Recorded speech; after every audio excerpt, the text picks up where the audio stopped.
All right. Well, again, we've finished up then the volume surface area stuff.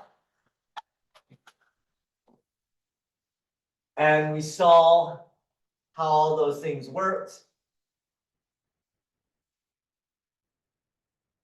So now we're going to move on to 7.5.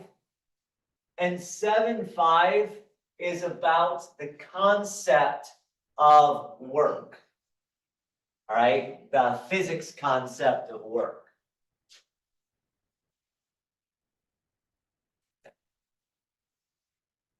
So basic mechanical work. All right. So work is done by a force when it moves an object. So you have an object, let's say my marker, and I put it on the table and I push it and work was done. Okay. Now, if I put my marker on a table and I just push it for an inch, I've applied a force to it over a distance of an inch.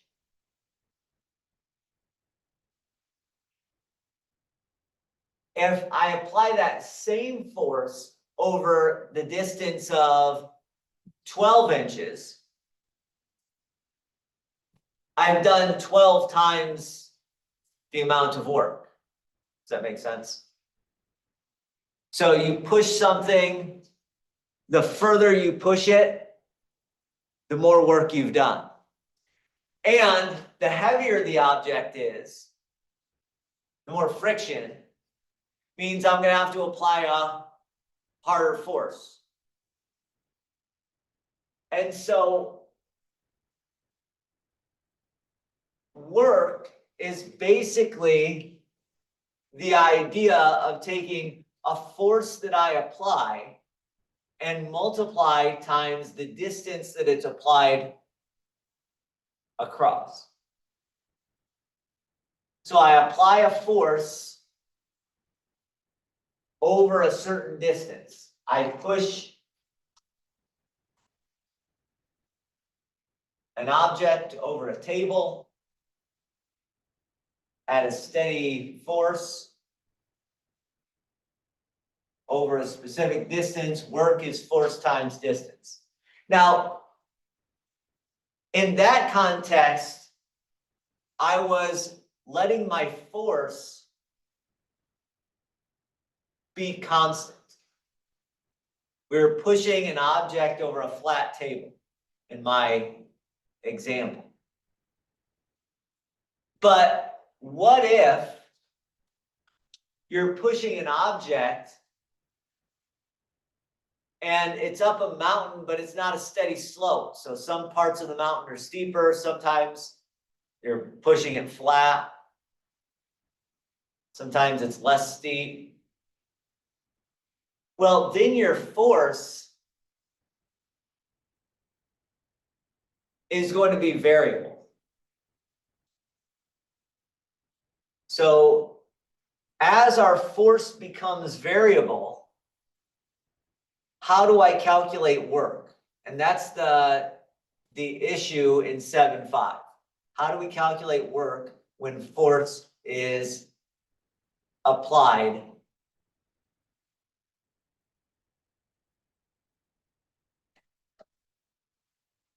in a variable fashion? Okay.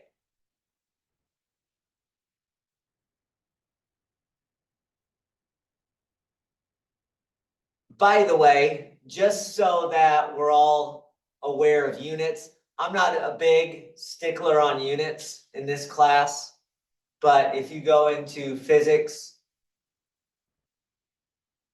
the units, because work is force times distance, are going to be a unit of force times a unit of distance. So we're going to get these hyphenated units, like mile tons or something like that. The standard international unit of force is kilogram times mass divided by s squared, second squared, called a Newton.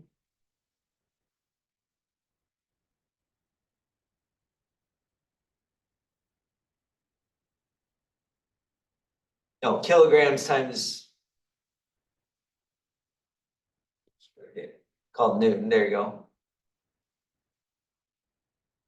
And a Newton meter, so a force applied over a distance of 1 meter, that's called a joule.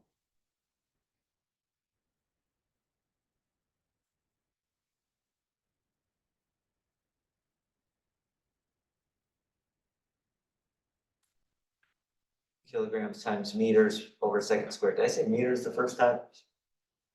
Can't remember if I said, I probably misspoke there.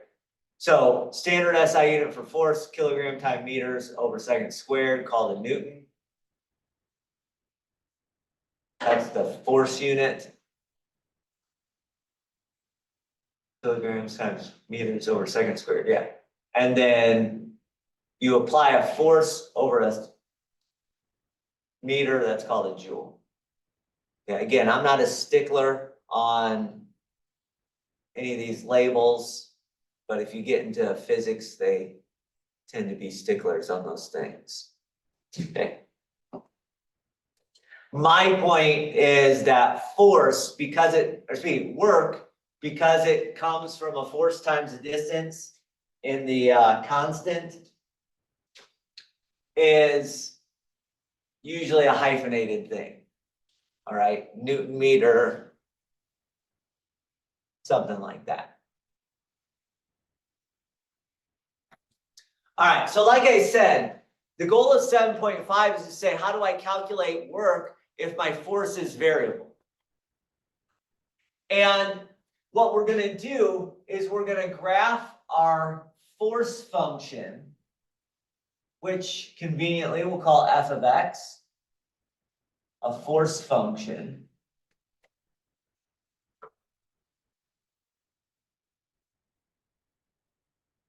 Over a certain distance. And we'll let that x value represent the actual application.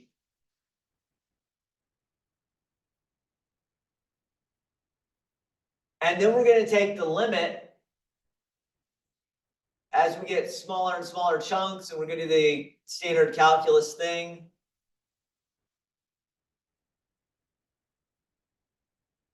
Of doing Riemann sums and letting the limit go to 0, limit of the sizes of those chunks go to 0. It's better to draw it than actually to say it. So we have this force function, and this y-axis is my force applied. How much force is applied over the x-axis, which is going to be some sort of unit of distance measurement.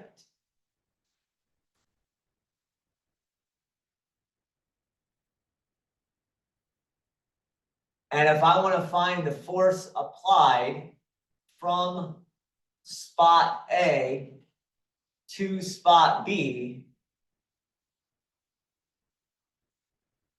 this function is going to track the force applied anywhere in between there. And what is work? Work is force applied compared to distance, force times distance. So this area underneath the force function, area represents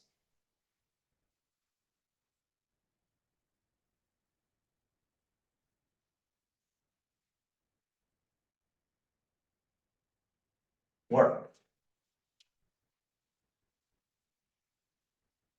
Everybody okay with that? Does that make sense?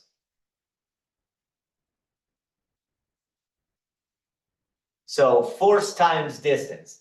X-axis, this is probably not really a great label to talk about distance. It's better actually to call this the location. You're starting at location A and ending at location B, and that length from A to B gives you the distance. Does that make sense?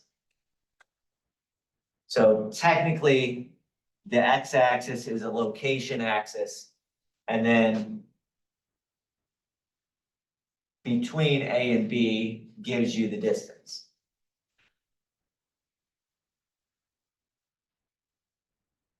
Right. So that's the idea. The area there represents force, and so work with a variable force can be found the same way finding area under a curve, which is just integrating from A to B, that force function. So the work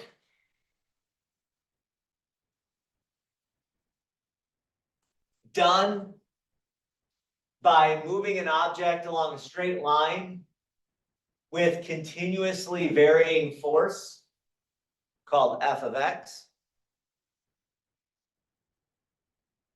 from location x equals A to location x equals B. The work done by doing that is calculated by just simply integrating the force function from A to B, which is just finding the area under that curve. Right?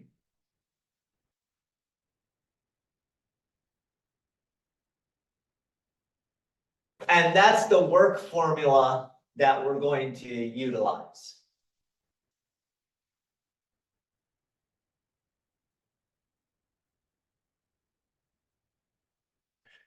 Simply integrating from A to B some force function.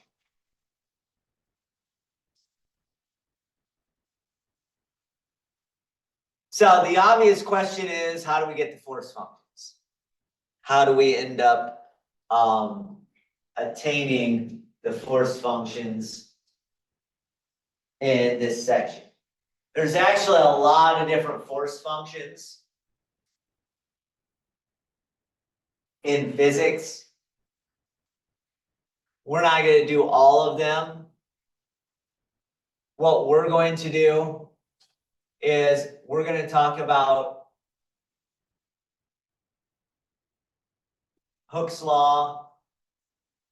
We're going to talk about, well, gravity.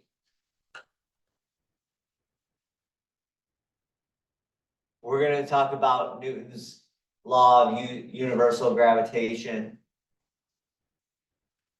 Gravity acceleration rate, 9.8 meters per second squared. That's on the surface of the Earth, obviously, different from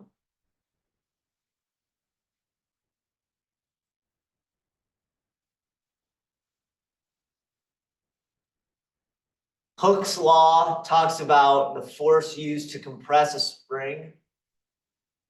The force is some constant, depending on how hard it is to compress the spring, times d, which means the distance you've compressed it. So it's some constant times the distance. By the way, Hooke's law can also be used for not just compressing a spring, but taking a spring and pulling it apart. So it's the same law for compressing a spring as it is for pulling it apart.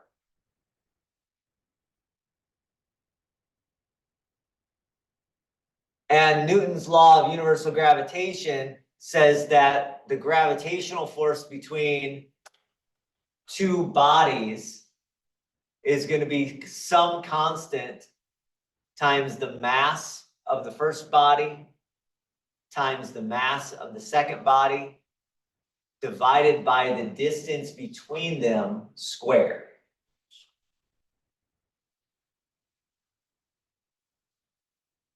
So those are things that we will see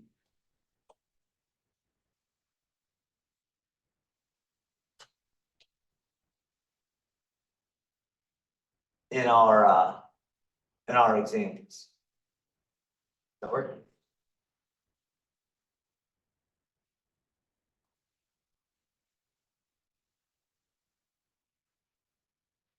Okay. So let's do an example.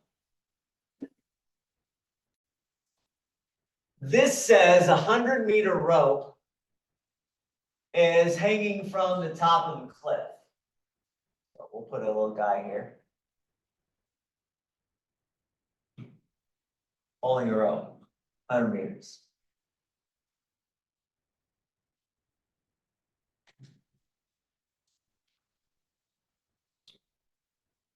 The rope has a mass of 1 kilogram.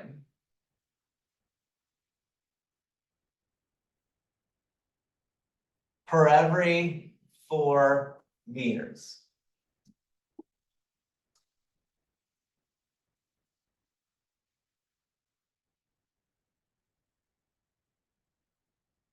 How much work is performed in pulling the rope to the top?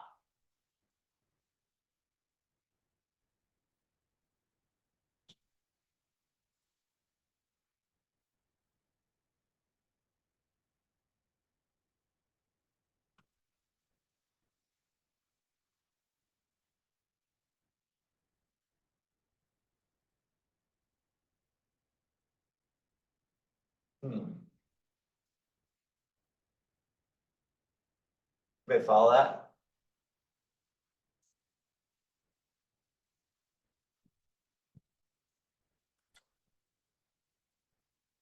Any ideas about how to do it?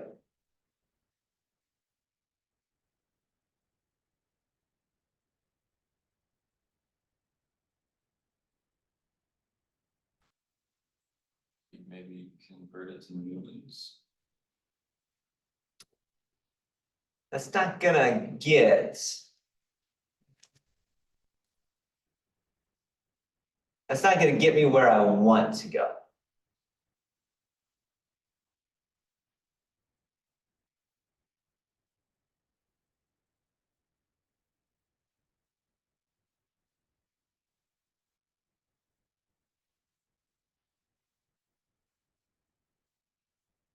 Trying to get somewhere, but I can't get there. Stupid thing.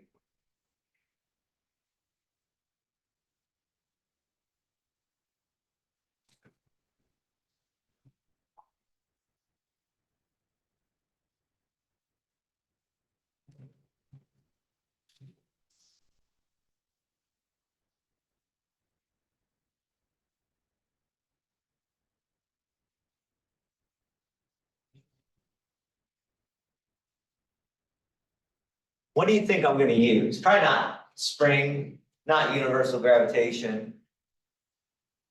Probably just the gravity factor, right? Let's think about this. When this guy is pulling this rope, initially, let's say the rope is let out and there's 100 meters of rope, however, I don't care how long the cliff is, but 100 meters of rope doesn't touch the bottom, let's say. The force he's applying, or what he's pulling, is the entirety of the rope. But as he starts pulling this rope, as it gets smaller and smaller, the force is actually less. Okay. So if you look at the force applied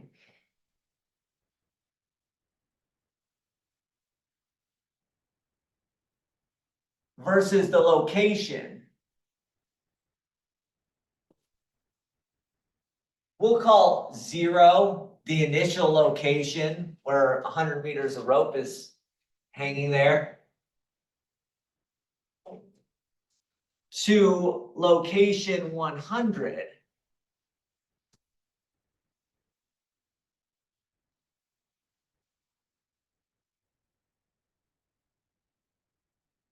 What's happening is as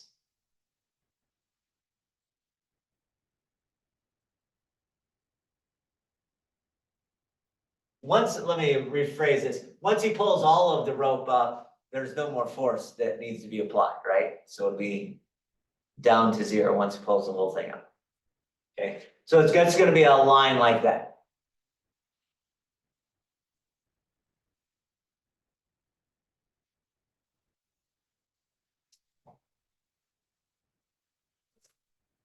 So how do I figure out this force function? I know this force function is going to look like a straight line. Oh, I don't know what I want to do here. I don't want letters, I want to use, I won't get too confused. Force function is going to be something, I'll just call it A X plus B.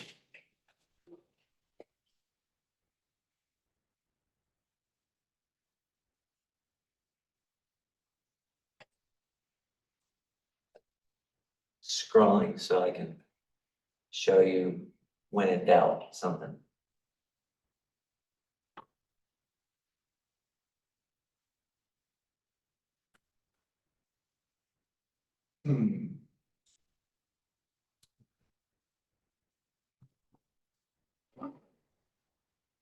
So the question is, initially, how much force does he need to use?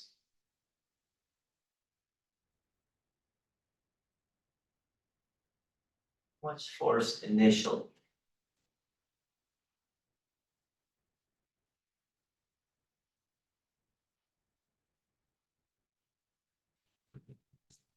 Think about this. There's 100 meters of rope.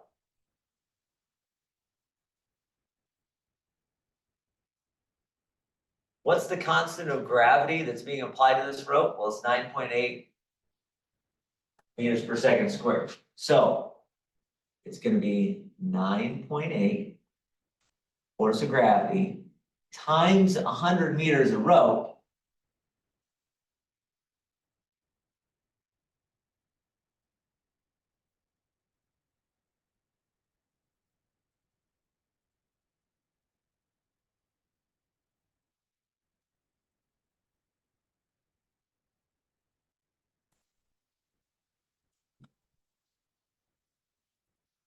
Times,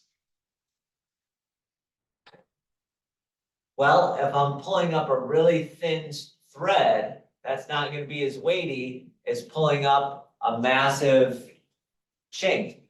So I need to also multiply by the weight per meter of rope.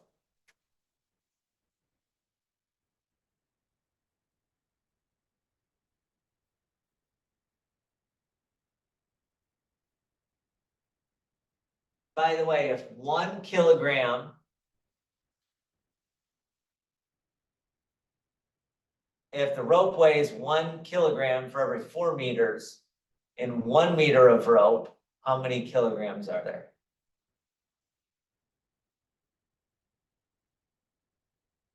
Yeah, 0.25 or 1/4. Does that make sense? 1/4.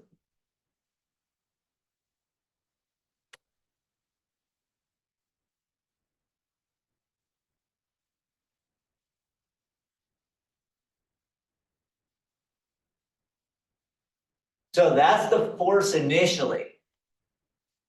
Now, what did we just say? As he starts pulling it up, what's the amount of rope going to be?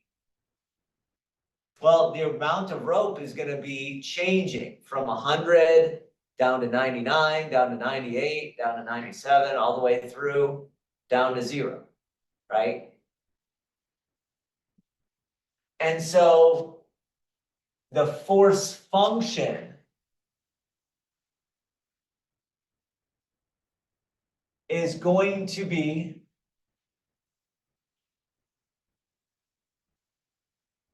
given by 9.8, that's the gravity constant, times the amount of rope. The amount of rope is the variable part that's hanging down. And then multiply that times the weight. That gives me my line. Now, you could either multiply this out to get this line, or you can just stick that in to my integration piece.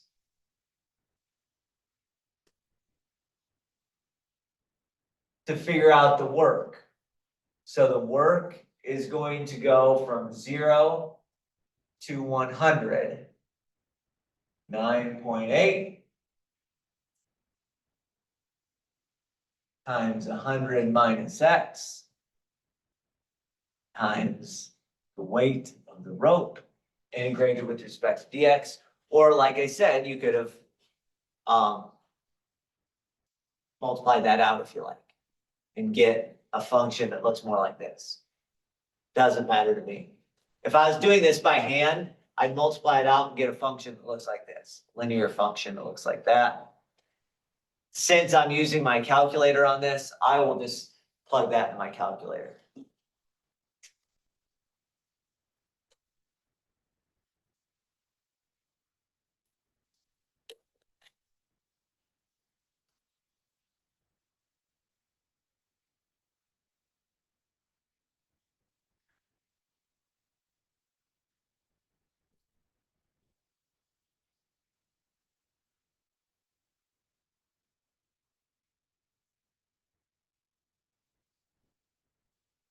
And I got that the work done is 12,250, and this would be in Newton meters.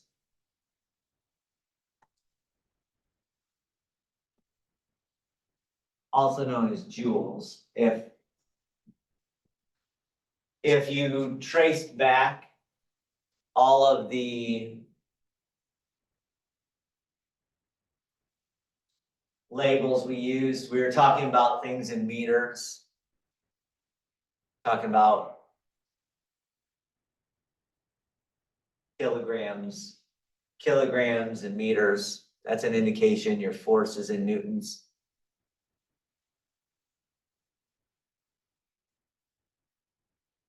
And then work is obviously done over meters, so it's Newton meters, which is joules.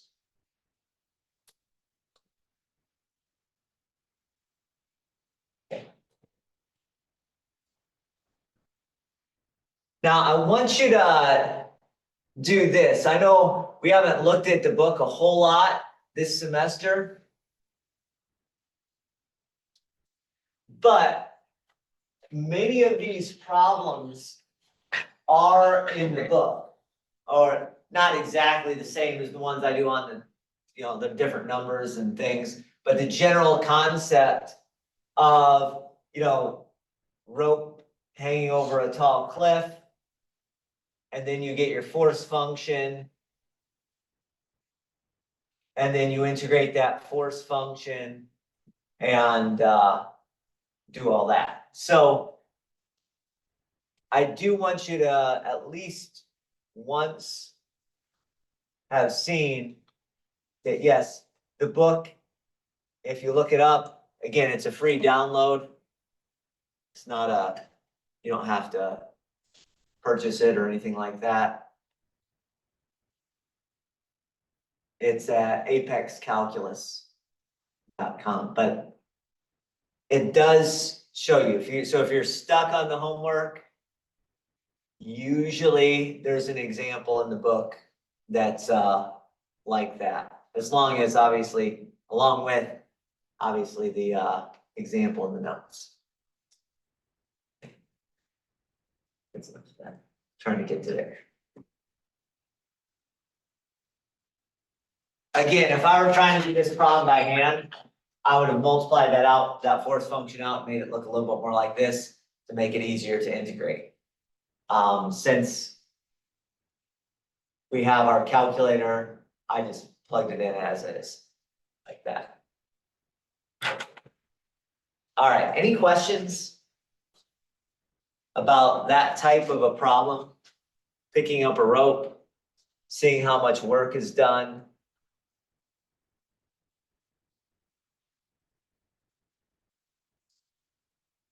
Good.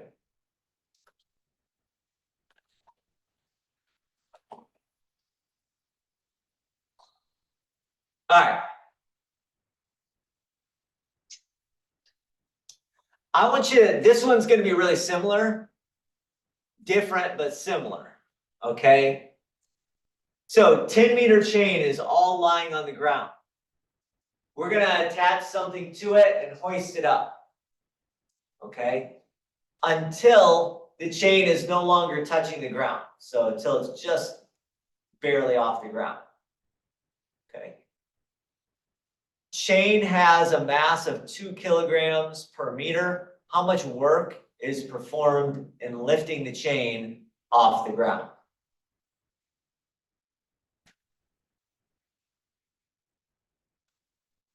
Go ahead and try this one.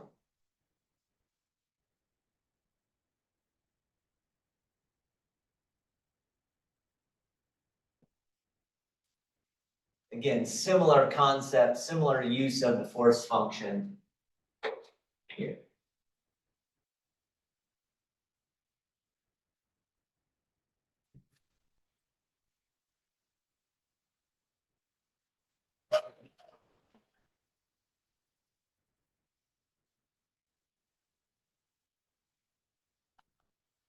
And we are in kilograms and meters, so we're gonna be in newtons and joules.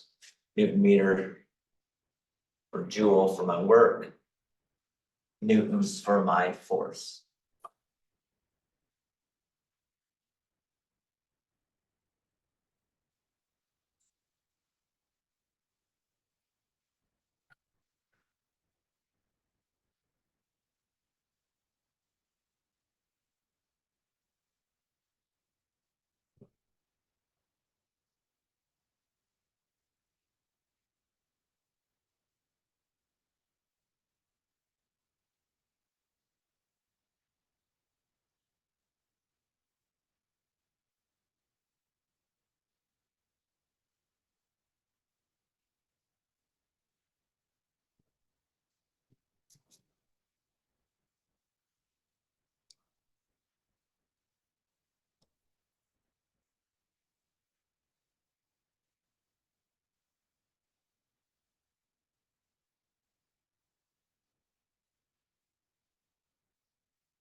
So that is how much rope is still to be picked up. So if you've already picked up 10, then there's 90 left. And if you've already picked up 20, then there's 80 left. You've already picked up. So that's kind of like X is how much rope you've picked up.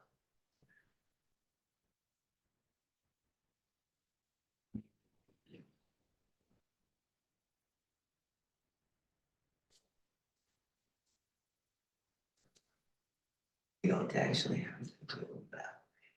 Since you're picking it up, you just pick it straight up, so it's just X.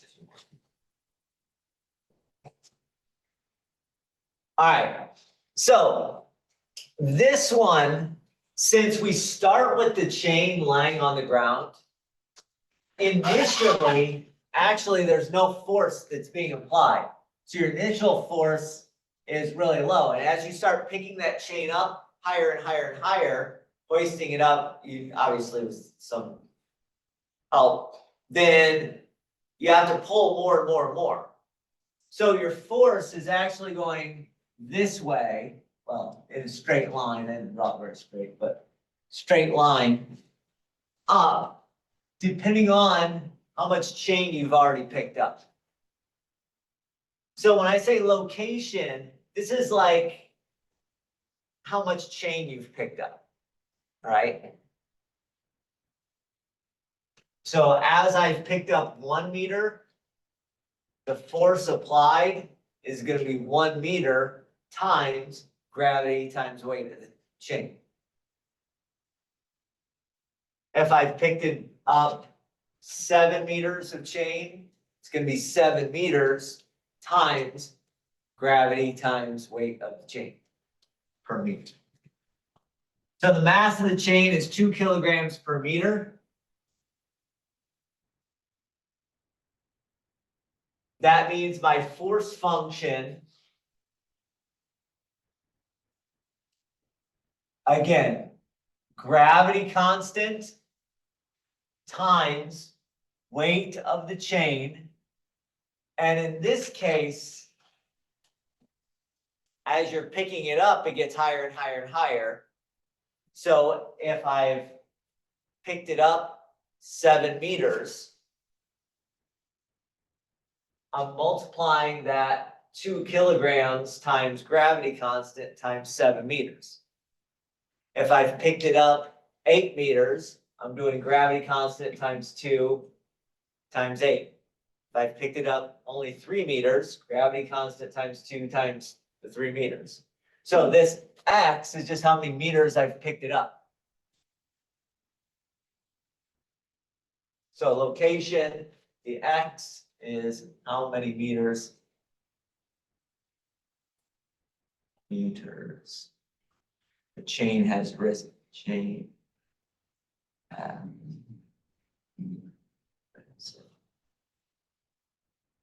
Obviously, when we hit 10, that's when we stop.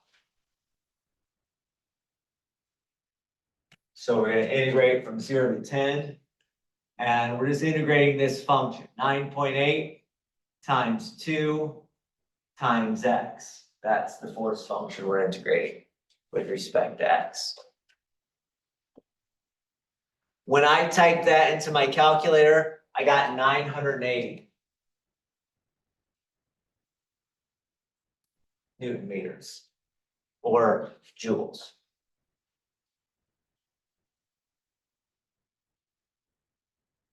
that okay? So on the previous problem, we had to do 100 minus x because after I've picked up 10 feet of, or not feet, 10 meters, I still have 90 to go. And so I'm still carrying the weight of those 90 meters. Here, it's sort of the opposite. As you pick it up further, you're carrying more and more and more. In the previous problem, as you picked it up further, you're carrying less and less and less weight. Does that make sense? So those are the sort of the two different, let's pick up a rope. One is you start with the rope all the way down and you pick it up. One is you start with it on the ground and you pick it up. So if you start with it on the ground and increase, your force function is going to start low and go high. If you start with it all the way like off of a cliff and you're pulling it up from a cliff, then your force, you're carrying a lot of weight at the beginning. And as I start bringing it up, the weight gets less and less and less.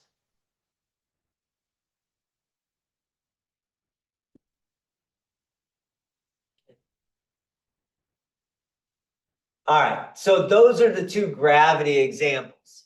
And the gravity examples aren't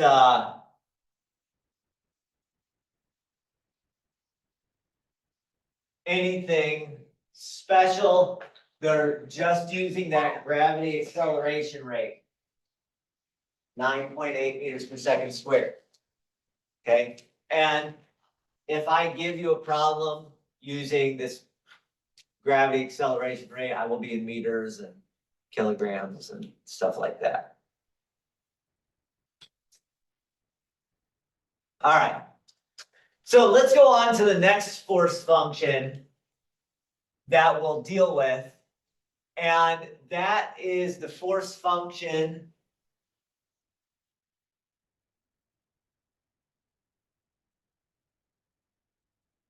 dealing with compression of a spring. It says a force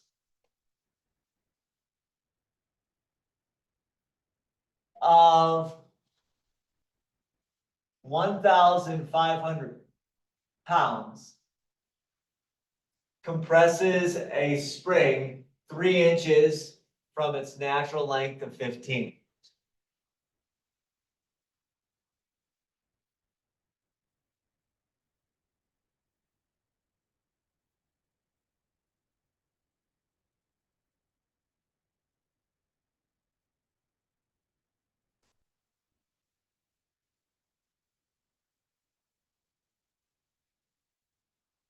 Find the work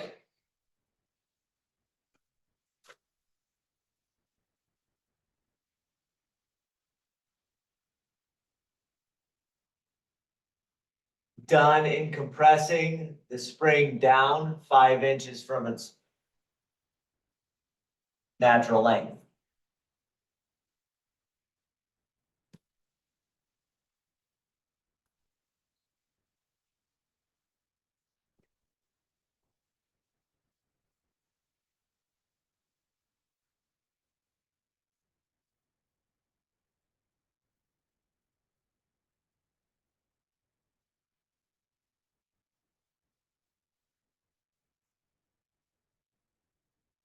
Now, what I'm going to do, and this is going to happen often, is I'm going to draw a picture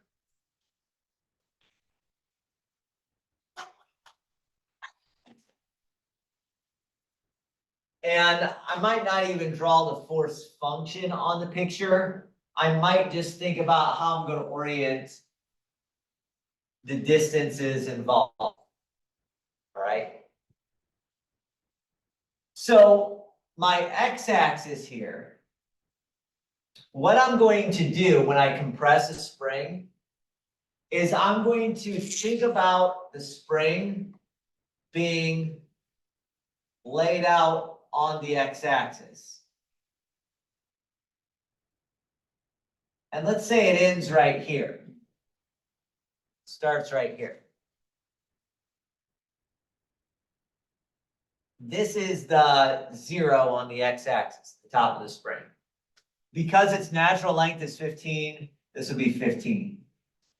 Okay. And when I do a compress, I'm going to compress this way.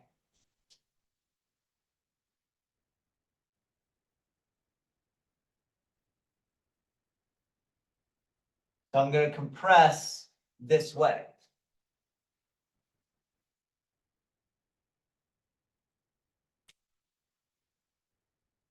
Now, what's going to happen is my force function, as you compress more and more and more, it's going to go up. So my force function is going to kind of look like this. Does that work? It's going to get harder as you compress more. Usually I don't even need to draw the force function. But notice if I do it this way and I compress, then X tells me how far I compress the spring. So the x-axis gives you how far you compressed or we compressed the spring.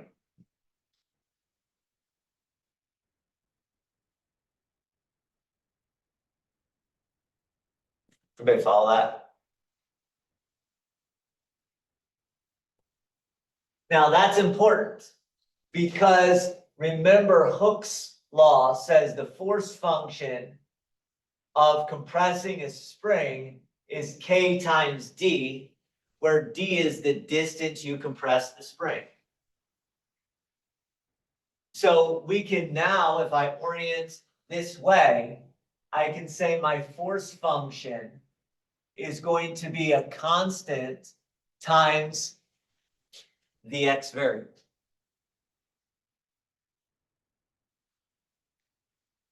Okay.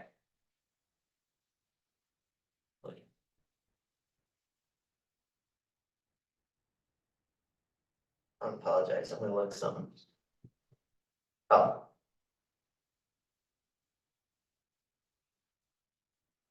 Sorry. That wasn't anything important. So does everybody understand the force function now? Force function, if I lay out my spring this way, it's just gonna be K times X. If I lay out my spring another way, or if I try to compress this direction, then my force function gets tricky. Does that make sense? So it's best to lay out my force function that way.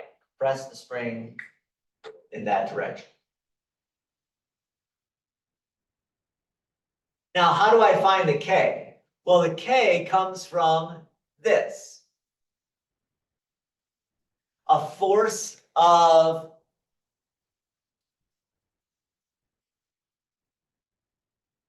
1,500 pounds compresses the spring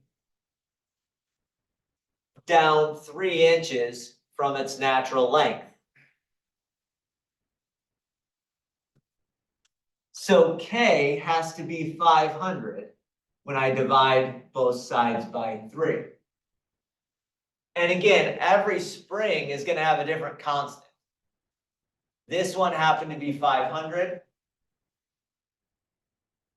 But if it were a different spring, right? The spring that's in the, what do you call it, your click pencils? You guys have taken those apart, or a click pin is different than the spring that's in the shock of my car, right? So every spring has a different constant, so we're gonna have to always find that K. So f of x is equal to 500 times x. That's my force function.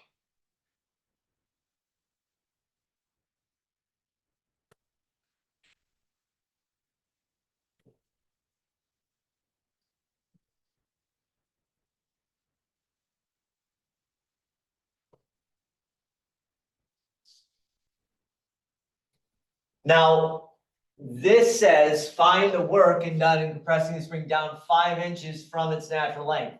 So from natural length, we start at 0, down compressing to 5. So natural length is 0, compress 5 units down. And when you do that integration, you can do that by hand very easily if you wanted to. That's a really easy integration by hand, but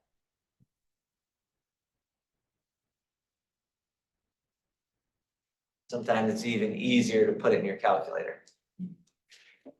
You should get 6,250. And this one, notice that the force was in pounds and the distance was in inches. So this is in inch pounds. Or pound inches. It's that hyphenated label.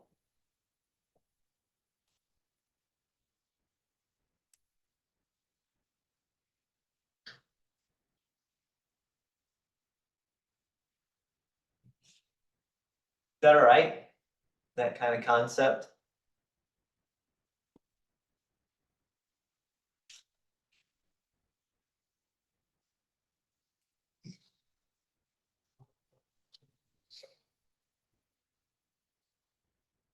Now, here's where the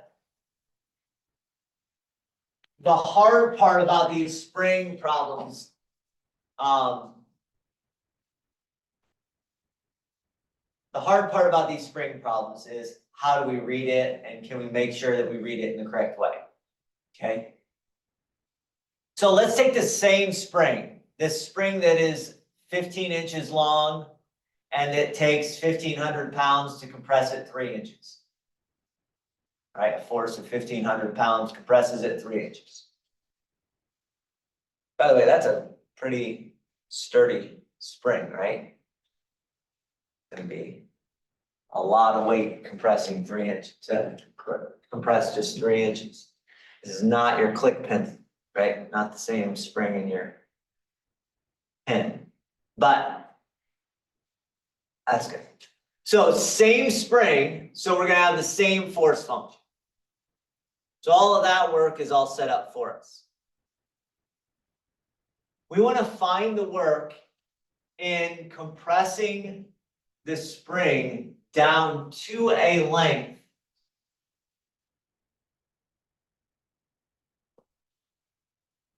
from its natural length to a length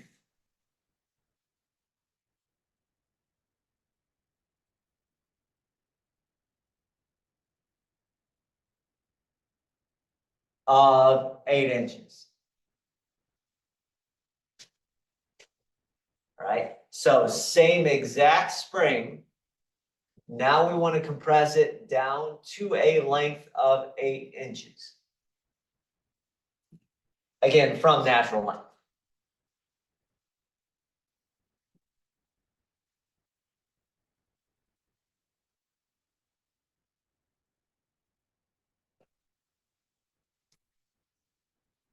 So all of our orientation stuff and all of our finding the force function, that can stay the same. Force function still 500x.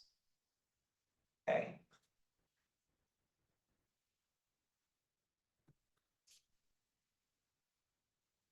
Now I just need to figure out the bounds. If I start at the natural length and I compress it down to a length of 8 inches, what are my bounds on this? 0 to 7. 0 to 7. Exactly. 0 to 7. The reason is if I compress it down 7 inches, then now the length of the spring is 8.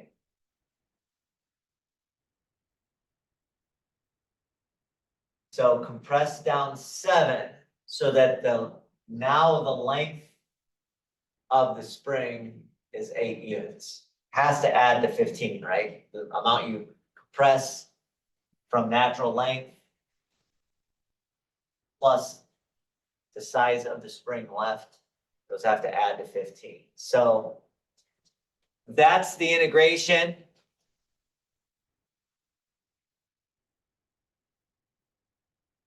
And that integration is 12,250.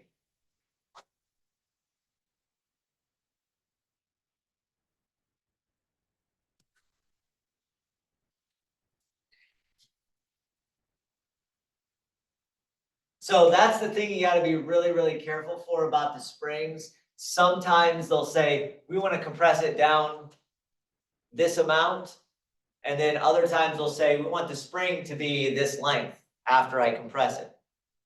If I'm knowing those two differences, compressing 8 inches is different than making sure the spring is length 8 inches after I compress it. Okay, 2 inches down versus 2 inches of the spring remain, that's a big difference in my integration.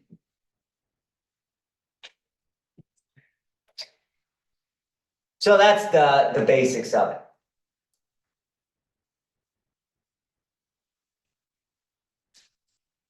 Now, it doesn't always have to be from natural length either.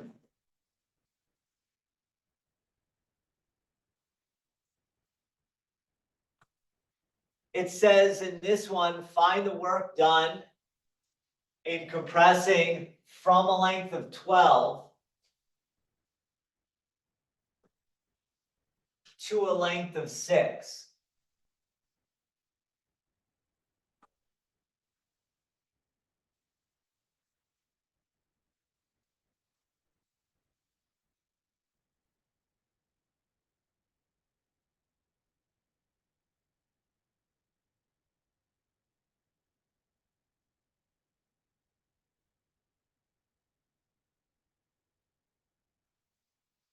So if we're compressing from a length of 12 to a length of 6,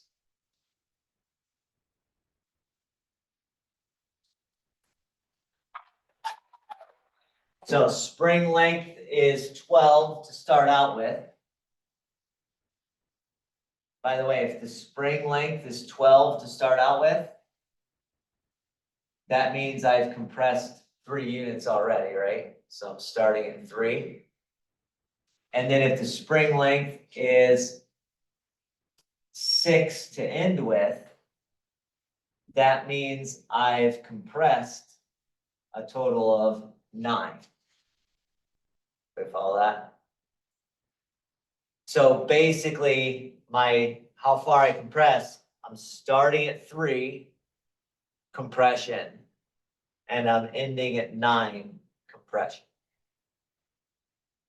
So my integration from a length of 12, spring length of 12,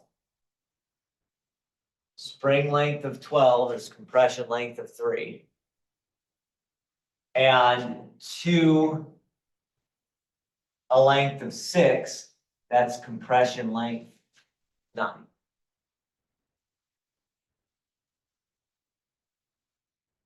That makes sense?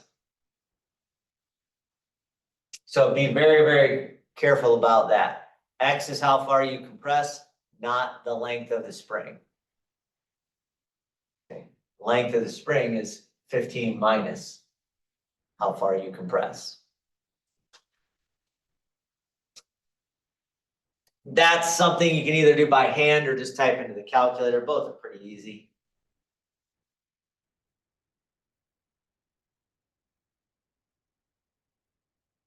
I got 18,000. Again, this would be in inch pounds, everything's inch pounds. So be careful on those wordings. Those wordings, I always orient the spring this way if I'm compressing it. So my X is the amount of compression. That's usually the easier force function to deal with. Okay. If you do a force function that's the length of your spring, then you have to use like some number minus X, and it's a little bit messier. So I always like X as how far I'm compressing. But knowing that length of the spring, I need to know the relationship between length of the spring and how far I compress. Okay.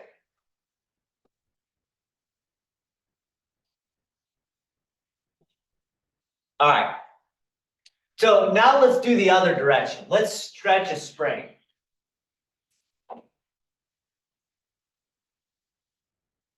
And I'll probably just do one of these. All right. A force of 12,000 newtons.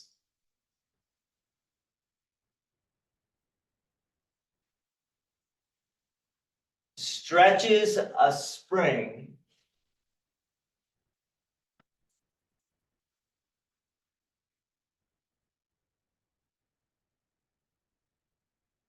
hundred centimeters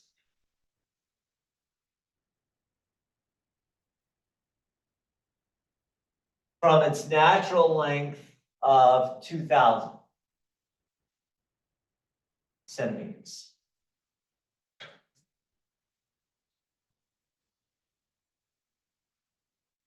Find the work in stretching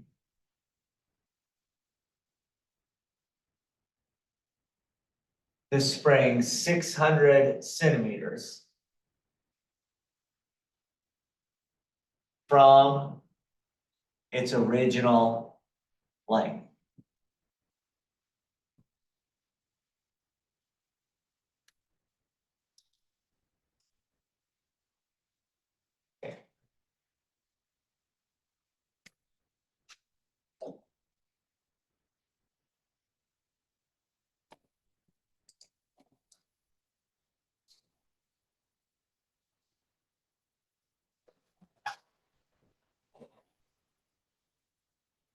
Now, here's the deal. If I stretch the spring, I'm not going to put the spring like that on the x-axis. All right, what I'm going to do, how I'm going to think of this if I'm stretching a spring, is I'm going to set up my x and y axes like that. And I'm going to start my spring on the origin, and I'm going to lay it out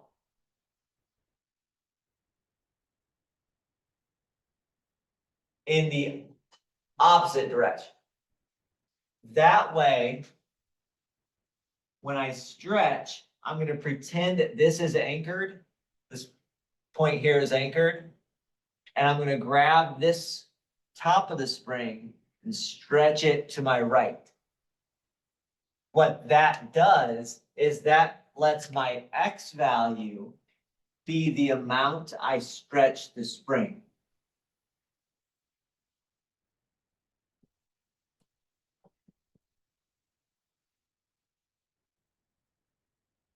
From the original length.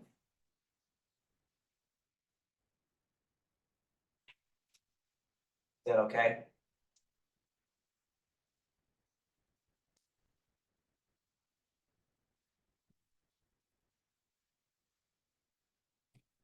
And then once again, my force function of stretching the spring is just a constant times x.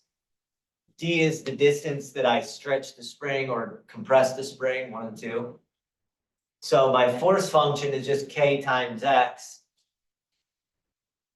just like it was when I compress. So if I'm stretching, I just put my spring over here, stretch it to my right. If I'm compressing, I put my spring over there, and I compress to the right. But both cases, we just let x be the amount of stretch or x be the amount of compression, distance-wise, on that spring. So we're going to find our k using the initial force of 12,000 newtons. Stretches the spring 100 centimeters. I take 12,000 divided by 100. That just moves the decimal over 2 spots. You get 120 as your K.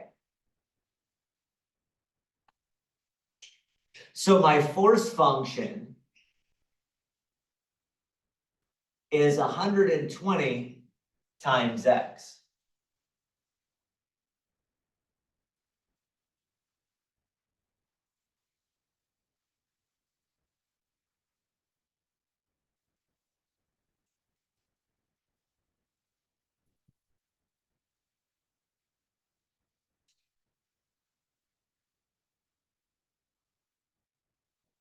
Now this said, find the work in stretching 600 meters from original length.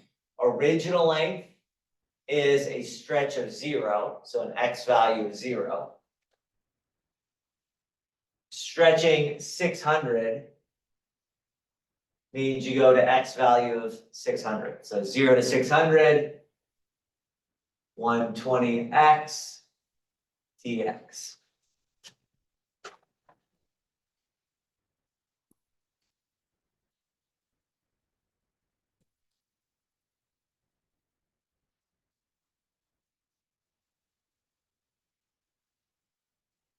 I got a fairly big number. 216 0 0 0 0 0. So 21,600,000. Is that what you guys got? Very big number. By the way, the force was in newtons, but all my distances were in centimeters. So this is not joules anymore. Joules is Newton meters. This is Newton centimeters.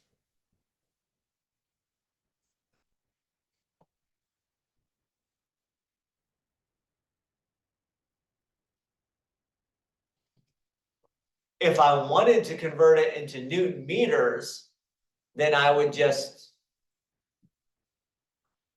do my standard centimeter to meter conversion, move the decimal place over twice, right? 100 centimeters or 1 meter.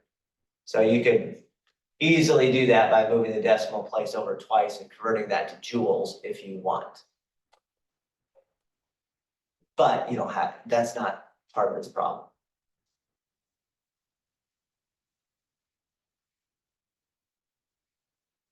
We okay with that? We all right with stretching a spring? And just like before, I probably won't go into this next one. But if it says, find the work in stretching the spring to a distance of 3,200, well, that is from 0 up to 1,200, right? Because the spring starts at 2,000 already. So you can stretch it an extra 1,200 to get a length of 3,200. Does that make sense? You can try that on your own if you'd like, but I don't think I will. So I'll skip 4B there and just move on to the next force function. The next force function, and this is the third one we have looked at. We've looked at the springs. We've looked at basic gravity, pulling a rope up, pulling the chain up. And now we're going to do projecting a space module. So it says a space module weighs 15 tons on the surface of the Earth.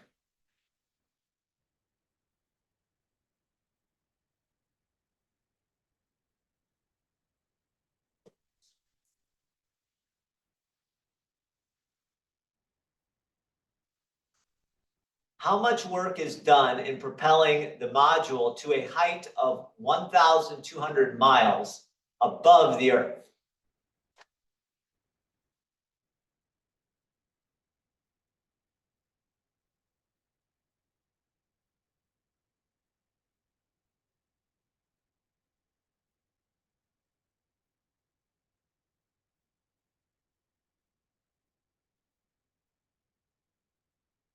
And a note here is that the Earth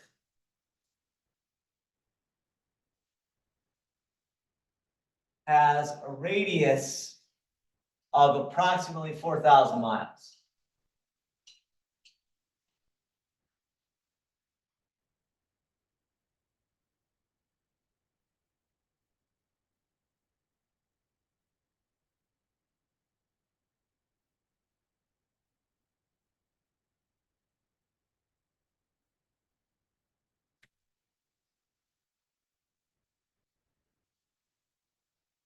Now, the force function that we're going to use here excuse me, is the Newton's law of universal gravitation. So the force of gravity between two objects.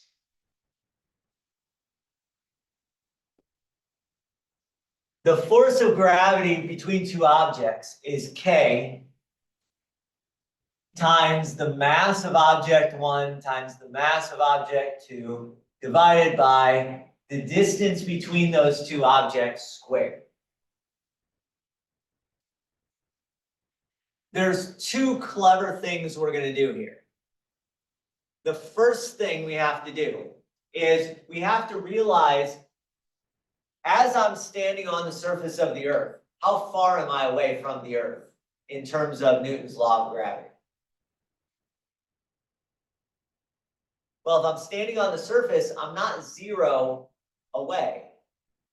For Newton's law of gravity, we're going from the center of the object to where I'm at.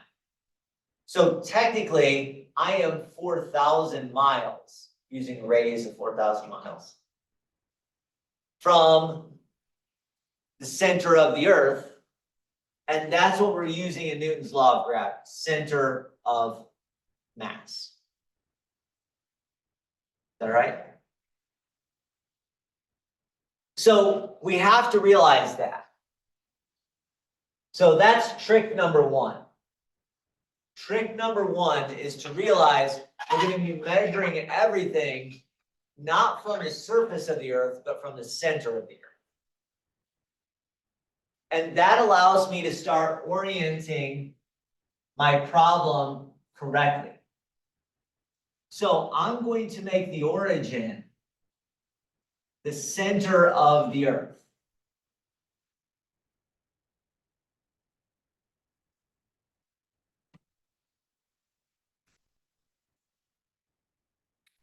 Maybe I should have put it in red. That's probably good. So I'm thinking of this. Now, this is not it's just a picture, right? And then my module is going to be sitting out here. And I'm going to shoot it off into space in the x direction. So the x-axis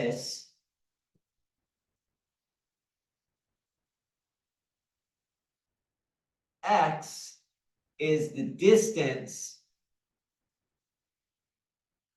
from Earth's center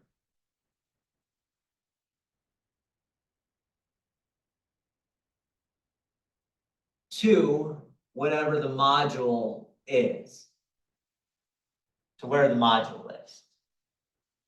Everybody okay with that? Earth's center to the module.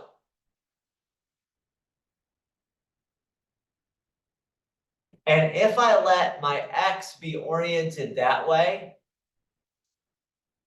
then my force function can be written as k m1 m2 divided by x squared.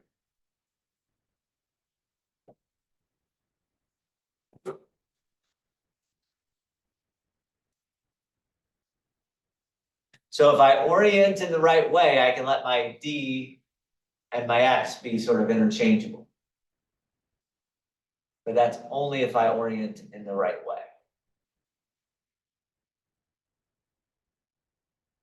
Now so that's one trick. The first thing is to make sure our x is the correct thing in our force function. Now let's talk about the mass of the Earth, the mass of the space module, and the constant of gravity. The mass of the Earth, is that variable or constant? Basically constant, right? There might be space dust falling and microscopically changing, but it's basically constant. Mass of the space module, still constant. Whatever this constant is, this is also a constant. So these three numbers are all constants. And if I do constant times constant times constant, I can think of that as just one big constant number, which I'm going to call C.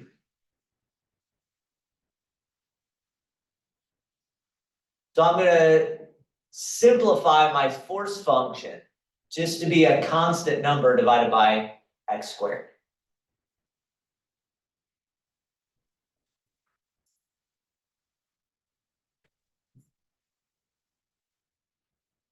That way, everything goes simpler. All three of those numbers are all constants, so let's just create one big constant number in there. And this is where this first sentence comes into play. The module weighs 15 tons on the surface of the Earth. Well, let's find the C by saying the module weighs 15 tons on surface. So the 15 tons is the force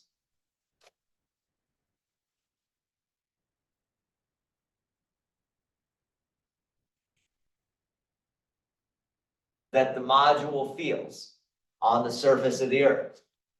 How far is that module away? What's the X value on the surface? Well, the X value is 4,000 on the surface of the Earth.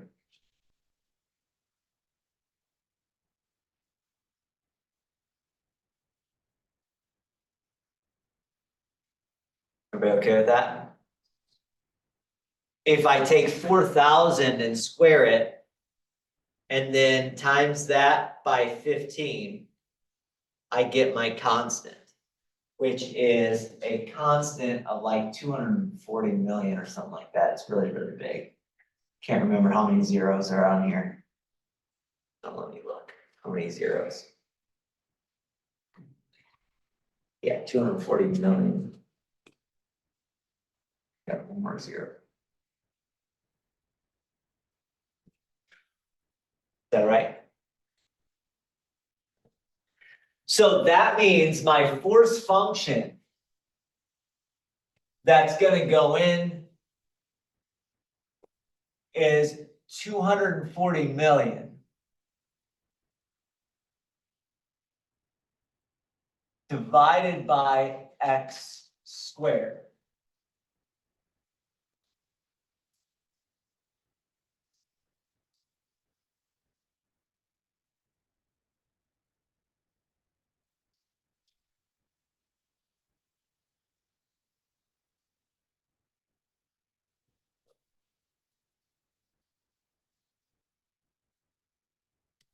Now we are going to find the work done in propelling 1,200 miles above the Earth.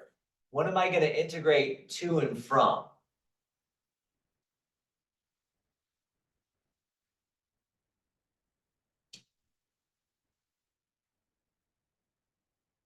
$4,000 to $5,200. Exactly. It's starting, remember, at 4,000. So we're starting at 4,000. If I want to go an extra 1,200, that goes to 52,000 from the center of the Earth. Did I say 52? I'm sorry, 5,200 from the center of the Earth. So from 4,000 to 5,200.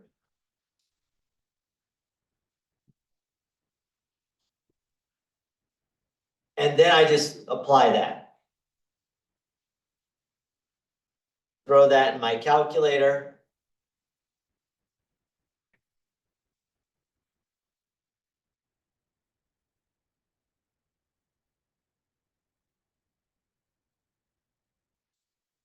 And I got about 13,846.15.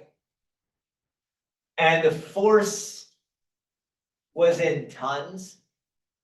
So that means the work, since we're dealing with miles and tons, is in mile tons.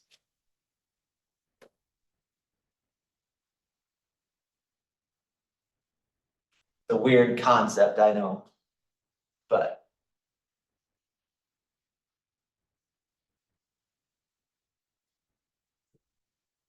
like doing a force of a ton for a whole mile. So.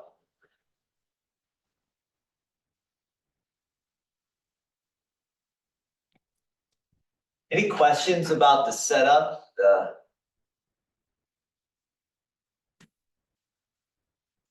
how to do that?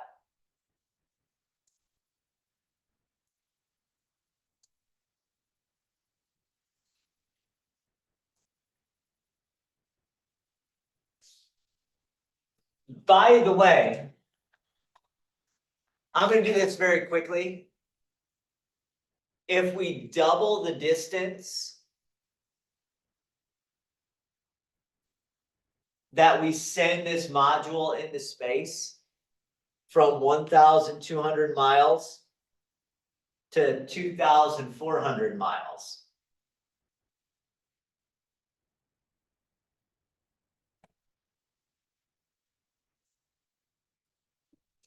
Again, I won't do the whole thing. But all of this stays the same. But if I double the distance,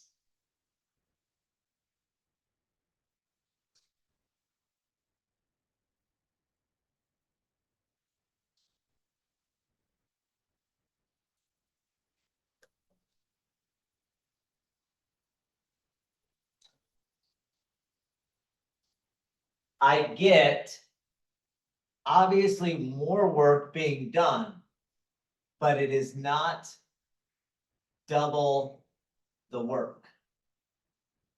It's actually less than double the work, right?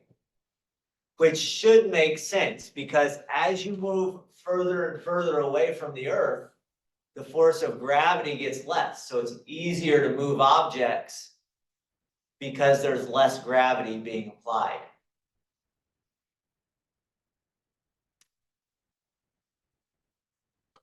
So that first initial stage of getting off the Earth's surface, that's the hardest part. Once you get out further and further away from Earth, it takes a lot less to move those modules. Okay. Does that make sense? All right, this is the end of 7.5. I think that's the last problem in 7.5. We might go try one more next time, but that's basically all of the types of problems you'll be asked in 7.5.